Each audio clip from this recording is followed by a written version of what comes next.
Good afternoon.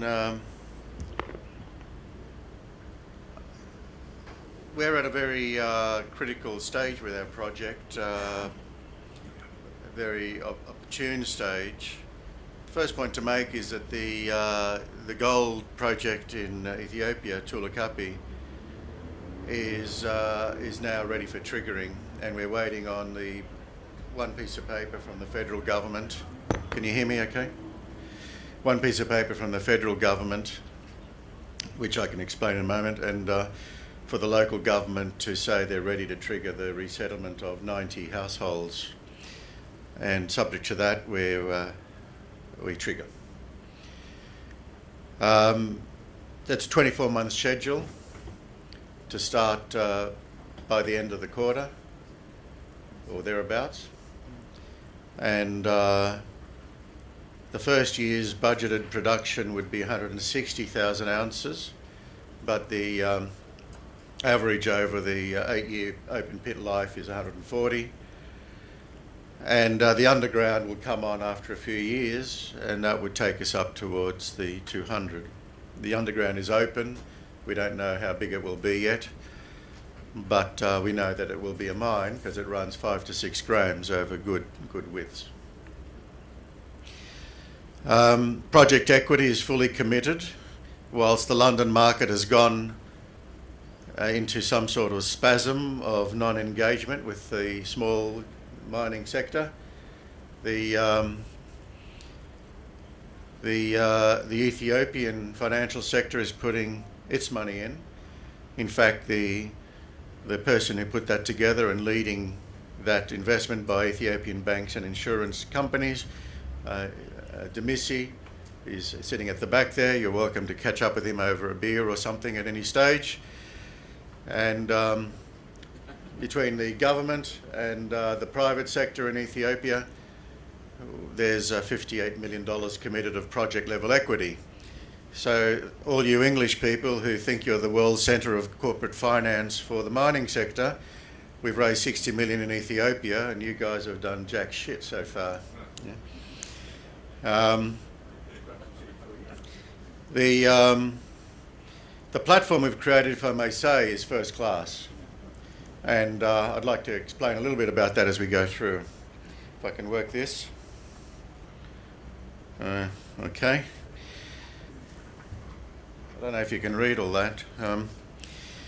We started in the Arabian-Nubian Shield for reasons that are probably obvious to most of you, because of the geology being similar to Western Australia, which was really a backwater for gold in the 1970s, and today's the number 2 in the world, and it's the same geology. So Australians who've lived through that in their lifetime can feel what might happen in Ethiopia here with the same geology, only we've learnt the lessons already in Australia. And guys like this gentleman over to my right here has lived through that in Australia as well, so he knows what I'm talking about. The two stockbrokers this morning told me we were the highest leveraged, what was it? Well, the expression was that this company was the highest leveraged gold play in London because of the disparity between the market value and the underlying NPVs, which is summarised on that chart there, on that slide. That's the short of it. What's the structure and the schedule? Well, the amazing thing that's happened that really has transformed this for the better is what's happened in Ethiopia. You know, when we took over that Tulu Kapi project 5 years ago, I thought that for the first 2 years, there's plenty of seats in here, gentlemen, if you want to come in. When I got involved about 5 years ago, there was what I would describe as an underprepared asset, had been over-promoted in a rising gold market when gold was running to 1900, and then it fell on its knees when gold dropped to 1200 and sort of its weaknesses as a project got exposed. And we had to take it back to square one. We brought in a whole bunch of operators who were prepared to be held accountable for what they said and did, rather than a bunch of consultants who disappeared over the horizon when the going got serious. And we redesigned it, we drilled more, we expanded the resource base from 1.1 to 1.7, we increased the gold grade of the reserve by a slightly different approach to the mining, and so on. And then we went really very fast and we permitted it completely from the point of view of development, operation, social, environmental. But then the country went into some political turmoil, and we lost 16 and 17, we really lost, to be honest, because of local political turmoil. Now that has changed dramatically in the last 12 months, and I don't know if you've seen Ethiopia on the TV, but I don't believe I've seen a couple of weeks pass without headline news about something in Ethiopia. It's been in remarkable progressive transformation that's occurred and is occurring.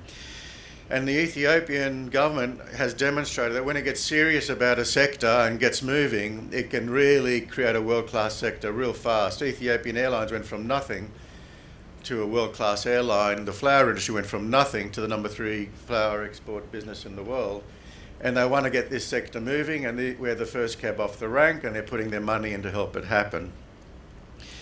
And so we are now really on the cusp of starting with the full support of the government. The minister's down here, wandering around at different sessions, private dinners with the government and with Demisi representing the private sector investors tonight. So we're girding our loins really to trigger. That's what it looks like out there at the moment. We've just finished the geotechnical drilling for the design of foundations and so on. Completed all the baseline surveys for social and environmental before we start moving earth. The structure looks a bit complicated there, but if you just focus on the fact that at Kefi Minerals we own 50.1, when this is all fully funded, 50.1 of the Tula Kapi Gold Mine Project Company, and the government will put in 20 million. I'm sorry, it seems to have dropped off that screen a little bit. The government's putting in 20 million, and the ANS people that Demisi assembled are putting in 38 million. There's already been 60 million go in already, mainly from the sort of previous Nyota days.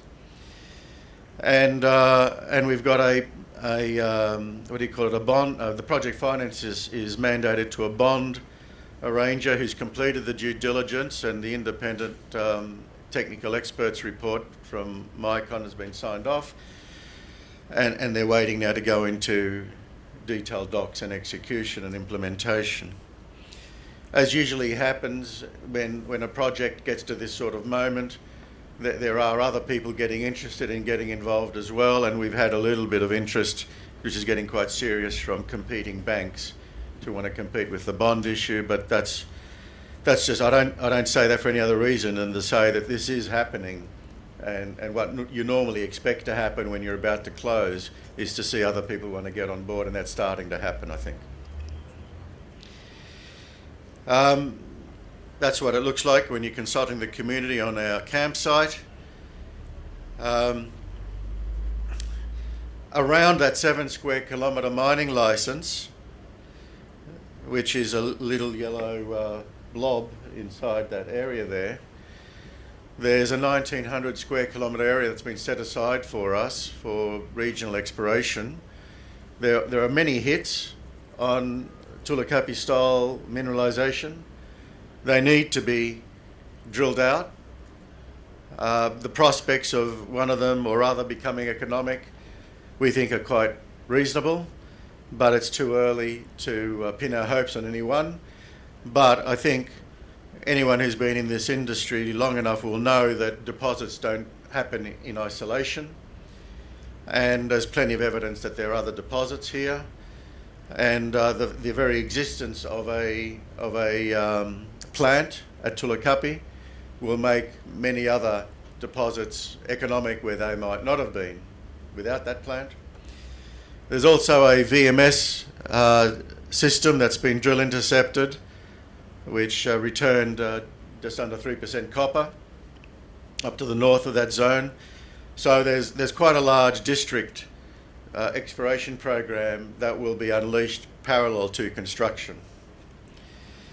Over in Saudi Arabia, it's a much earlier stage project, although we've been there much longer, been there 10 years in joint venture. We've made a gold discovery, a heap leachable 700,000 ounces, which is working its way through mining license approval. But the most exciting thing, I suppose, over there is the belt of country we've pegged with 24 VMS systems on it, one of which you can see the Gossan on here. It's huge, and we know the source is underneath it. So this is a huge play. That shows you the length of the belt we've pegged compared to the Eritrean one that made a lot of money for a couple of companies recently, called Bisha. That's the board. Time doesn't permit me to go through that. The senior executives we brought in for development and operations are, I think, second to none in Africa. Dave Munro was the MD of Billiton. The reason they've got involved is because they can see the potential of what we've assembled here and being first cabs off the rank in these two countries.